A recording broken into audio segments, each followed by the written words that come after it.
time it is. It's the recap with the GoodFellaz podcast. You know how we do each and every week. Man, we talking about all the things that need to be talked about, all the latest news. We mix some politics with some entertainment, with some sports. Whatever's happening, we talking about it. We're the GoodFellaz. This is what we do. It's your boy, Tommy Guns, alongside my man, Dav Noble. What up? Yo, what up? What up, everybody? In social media land was good. It's good. Shy Montana in the building. Super cojones, man. Big A holding it down. What's good? What's good? What's happening? You know what time it is. Twisted Tea time. And Karev Ya, Heritage Hip Hop's own, also in the building. What's going on?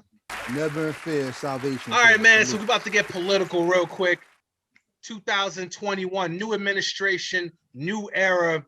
How are we looking with some of these racial issues that came up last year with the Black Lives Matter movement, George Floyd and what happened there, and all the other craziness from the last year?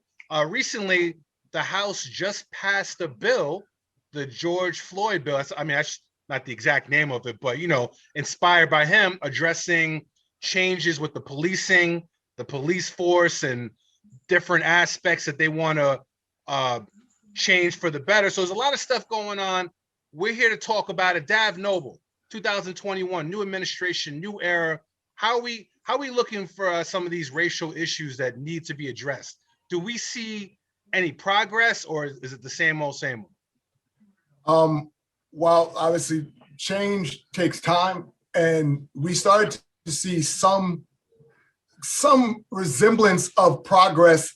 You saw, now I know people, not everybody agrees with everything that, you know, Black Lives Matter stood for, but the part that dealt with the policing and just bring attention to the brutality stuff, you saw that message starting to be accepted mainstream. And there was a change with that, because I play Apex Legends, bro. Like, one of the things I can add to my video game character is the Black Power Fist. Like, it's gotten to the point that it's commercialized now. Like, yeah, you know, I see people jumping at, you know, racist people online. Like, so there is a changing sentiment. And so what you wanted to see with the new administration is, were they going to actually follow through with some of the promises that they made prior to? And this George Floyd bill, that's huge. It's a big step, because one of the biggest issues that came up in regards to reforming policing was the idea of the qualified immunity, which, you know, gave the police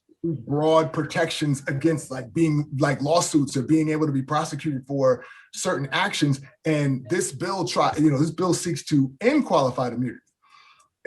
And it talks about creating like a national database of police misconduct, requires federal law enforcement to use body cams and dashboard cams. Yeah. It also bans chokeholds. Yes. Like you said, it alters qualified immunity. And it's called the George Floyd Justice and Police Act. And that's another thing. It ends the no-knock warrants on the drug cases, like the ones that were responsible for Breonna Taylor being killed. Yeah. And the one thing that you can only go but so far, because this is for the federal government. The government, they can't pass, you know, those bills. They have little control over states and local municipalities. So people have to understand that part. So they can pass this huge bill, which is a big bill. Like, this is big for a federal government to say, we're going to step forward and be the example of this. It also talked about other things about trying to change the accreditation for certain police officers. So this is a big step, but you probably won't see it at every state and local municipality, which is the hard part about it. But I have to give them props for actually doing it. The other thing was the executive order, I think, that Biden signed that eliminated the federal contracts with the private prisons. Yeah. Another big thing, huge bill, because even on the website, they acknowledge that disproportionate amounts of minorities end up in federal prison, a lot of times drug related, And now I see Karev saying he's shaking the finger. But I do like the private prisons contract being in it because obviously, anytime you have a business, you got to know what the bottom line is. And if the bottom line of you making money is people and that's your bottom line, like, nah, like that's not gonna work. So getting rid of that was good. Like I said, everything's federal. It's at the federal level. But you still have to say that these are two big leaps that within the first 4 months of at least the administration says that they listen to some things. Now, is everything going to be what we expect? Is everything going to be exactly what we want? Probably not, because politics is politics, but you have to feel some manner of optimism that they followed through, considering that whole Black Lives Matter, like it was such a bad, like, with the marches and the riots and all that. And so for this to be at least the first step, I gotta give props where props are due. Yeah, they're actually making an effort. Mind you, it's March. There's a million other things that they could be doing, and like they won, so they don't got to do nothing now. They already got the vote. So it, to me, it's your boy Tommy Gunn. Shout out to my man Dav. Everybody tuned in right now. I'm very optimistic. I mean, let's keep it 100. Are things going to change? Are all of a sudden equality and freedom going to just pop up everywhere where it's all good? No, but everything has to start somewhere. I'm actually very I like what they're doing with this George Floyd bill, and of course Democrats pretty much passed it with very few, if any, Republican support. Not unexpected. Republicans don't care. Democrats, that's one of the things, and they're going for it, But if we can change qualified immunity, if we can ban chokehold, are we even saying this in 2021? We have to ban a chokehold from police officers. No knock warrants. Like, this is basic stuff that really, but they're making an effort. I mean, from isn't our Secretary of Defense isn't the first Black guy to hold that position? I don't know if that's I see them making an effort. And, of course, people are like, nah, chill, it's not going to change, everybody's whatever. And you can feel that way, but let me see an effort, because the previous administration, there was no effort. They pretty much said, shut up, but we'll let out Kodak Black from jail. That's it. The last administration wasn't even, they weren't even hiding the fact that they didn't care. And, not saying that Biden is the second coming of JFK or Jesus or any of that, but it's good to see somebody who's making good on some of the promises that they were giving and some of the issues they said they would address for whatever reason. Now, some people be like, well, yo, he's only doing that because of this, or he's only doing it because of that. You know what? Whatever. Do something. If you do a good thing for whatever your motivation, whether you just want to reach this demographic or, your votes are like this, as long as the good thing or a better thing gets accomplished, yo, I'm with it, because the previous administration, they were catering strictly to their base, and their base was racism, segregation, xenophobia, sexism. Like pretty much every decision he made, unless it was somebody famous where he thought he could score some points, he did not care. So somebody tells me, yo, in 1946, Biden voted for this, but all right, cool, whatever. What are you doing right now? I care about that as much as anything else that happened, may or may not have happened, 10, 20 years ago. What are you doing right now? It seems to me so far, granted, it's only March, we're 2 months and some change in the new administration, I see progress. Best believe if Trump was president right now, would we see a George Floyd Justice and Police Act? Let's keep it 100. No. Absolutely. That's what I'm saying. No. 1776 thing. We'd probably see a bill that says George Floyd, we hate him. Let's sign it into law. Something like that. Something like they're actively trying to take away the right of protesting and the right of assembling. So, it's either that or somebody, like I said, it passed the House.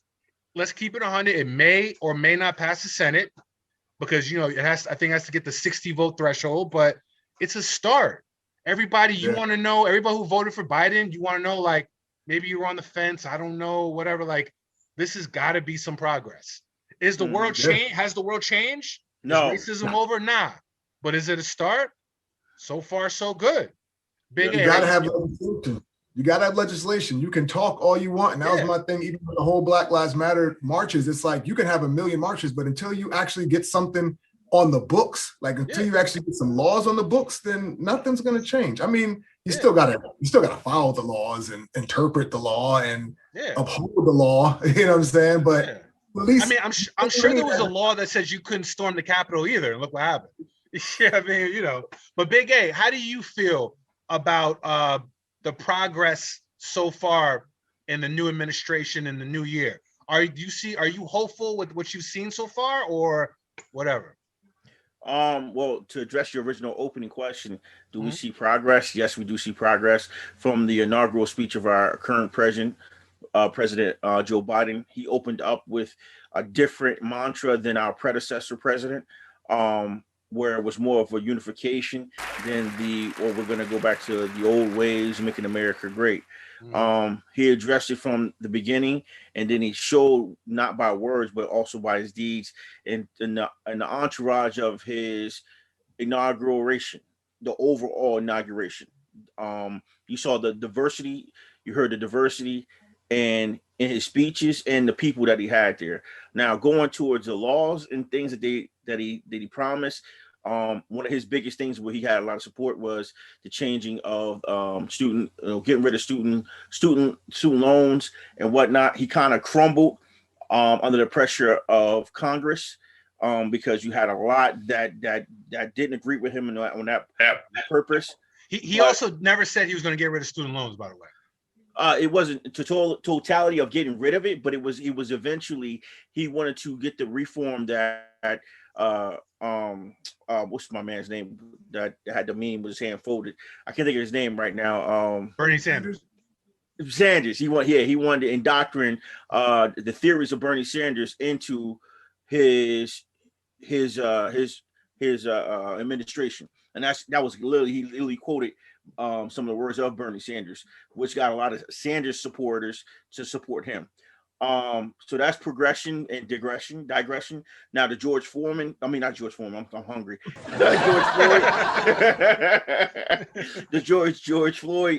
George Floyd bill.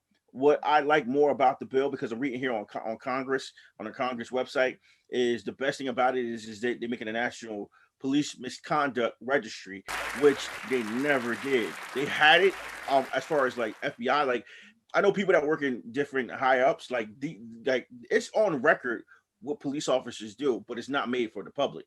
This right here makes it for the public, so people know it's an open registry. Just like you have sex offenders when they come move into your neighborhood, it's an open registry on them. So the same way you can find out about them is the same way you can find out about these police officers, which makes it great. It's sad to say that you have to put out like you can't chokehold people like because they don't chokehold nobody but minorities. I'm just being realistic about it.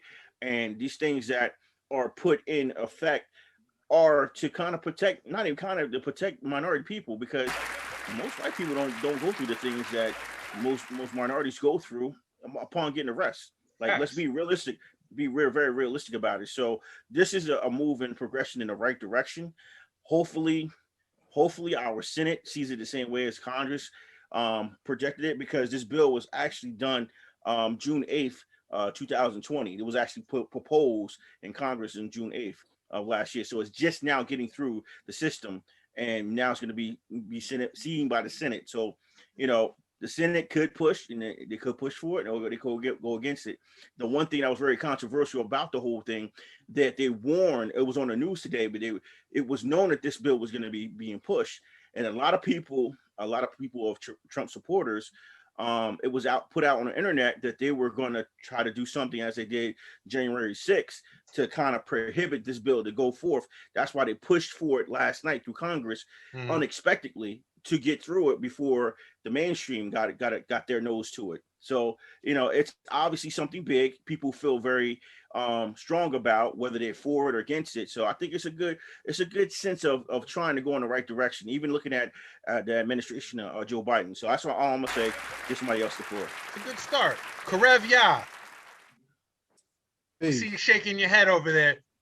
Let's throw the question your way. How are you feeling so far about the progress or the attempts on progress that are being made so far? Are you optimistic, or is it all just smoke and mirrors to you? smoke and mirrors. And being that we have 7 minutes left, I'm going to take it very short. I'm going to be very short and brief. We think in this country as citizens, while the people who make laws think of as businessmen. We have two different trains of thinking. And as far as the talk, there's always has been talk. The language has changed, but the source of the problem has never been addressed. And that's one thing that I always say we have to look forward to. And I look at how we're talking on this show. We keep calling people of color minorities. That's part of the major problem right there, because we are not minorities, and we got to cut that out. But being for the sake of how the language is for the government, yeah, I understand. You know what I'm saying? As far as the bill getting introduced and going through, yes, great. Finally, somebody cares about life to a point, but to what point are we thinking about it? We bring up Donald Trump and the Republicans, they think as businessmen. You think of Democrats in law, they are businessmen. Until we understand the business of the country, as citizens, we're only going to look for what's right and what's wrong. They're looking for what's right and what makes money. Just like with reparations. From what I understand in this country, reparations is not being given, it's a taxation, and that's why it's getting voted on. And some places that's doing it, same thing with this. Conversation is good, but actually putting it into effect is another thing. So do I think we're getting more than what Trump would have given? Oh, by far. But is it, in context, is this a good thing? Yes. But I want to see more come from it than just talk conversation. Okay, yeah. Now, mind you, it's only March, so we got like three years and some change to go. But I mean, like it seems like there's progress. Shaw Montana. Business of America, like that. We got to throw this question your way. How do you feel? It's 2021, new administration, new era. We talked about some bills that are currently going through Congress. And how do you feel? Do you feel like there's progress being made? Not to say things have changed, but do you see any positive signs so far, or is it just all bah humbug to you? It's pretty much bah humbug. I don't get impressed by none of the bullshit that the government does. Everything they do is at the end of the day, just like Karev said, they're gonna act in their own best interest. They're not they don't care about black and brown people. Okay. This chokehold thing, I could have sworn the chokehold that was used on George Floyd was already banned. You know what I'm saying? So, this country has not changed. If you have to go through so much to change the way America treats black and brown people for 250 years, and we're just talking about since chattel slavery, you got to fight so hard just to get little things here and there, as opposed to other communities, the LGBT community and the Jewish community, right? The Jewish atrocity that America's paying for happened between 1941 and 1945. And they're sending money over to Israel every year. The LGBT community, before the 70s, LGBT, like that whole mentality was actually considered a sickness. So from that point till now, about roughly 50 years, they have all these rights, and they've literally changed to the point where now you have 3-4 different type of bathrooms, and you have 70-something different gender identities. No more Mr. Potato Head. He's now just Potato Head. Yeah, man. It's like all types of different provisions made for them, where the country in 50 years is like unrecognizable. But for black and brown people, 250 years since chattel slavery, since the Civil War ended, it's just like one thing that I keep seeing on memes. The Ku Klux Klan has been here since 1866, right? The Black Panthers formed in the 50s or the 60s. They got rid of the Black Panthers well before they got rid of the Ku Klux Klan. The Ku Klux Klan firebombed, murdered, lynched, burned crosses on people's lawns. The Black Panthers, all they did was pull the cops' card, call them out, fed their neighborhood, educated people. So come on, man. Like, what is it going to take for our people to realize that everything they do is smoke and mirrors? So it doesn't impress me. Here's my question, Shah. The government is supposed to be a reflection and, like you said, help the people. Like, what is the government going to do? My thing is, in the past, what's the government looked like? Like, if the government is filled with people who look and think a certain way, the rules are going to follow that. So my thing is, and I'm not going to disagree with Shah's point of view, like Shah's point of view. I just say at what point, because he was right, the LGBT and the Jewish community, they get a lot of the things that they ask for because they lobby. They have a strong lobby and money behind the lobby, and then that gets laws on the books. What a lot of Black folks do that I don't agree with is we do a lot of talking. We do a lot of complaining. We do a lot of distrusting of the government, but before we didn't do a lot of voting. And the thing is, in order to change any body of people, you have to replace the people. Like, leadership is replaceable. So my thing is, I agree with Shah. Like, there's a terrible history in this country of not caring for any Black and brown people, not caring for a bunch of people. I mean, listen, let's keep it a buck. The white majority of this country has done some of the sickest, insane things to non-Caucasian people in this country. You had Asian people in freaking camps. They brutalized Black folks, and to this day they use the means of policing, of financial institutions to enforce or reinforce the idea of white supremacy. So that those things, I think the fact that they're being brought to the forefront now, and not only are we just talking it, but now we're actually using our vote to put people in power who can actually make the changes. I think bills are now in Congress. I mean, you know what it is, and real quick, because we got to get ready to go. I mean, my thing is this, like, complaining is cool. There's a lot to Congress. Yeah, there's a lot to complain about, but we need to start seeing progress. And at least we can say, in the third month of the new year, at least there seems to be some progress. We'll talk more about this topic. This is the Recap with the GoodFellaz podcast. We got a lot more on the way. We'll see you on the Rio.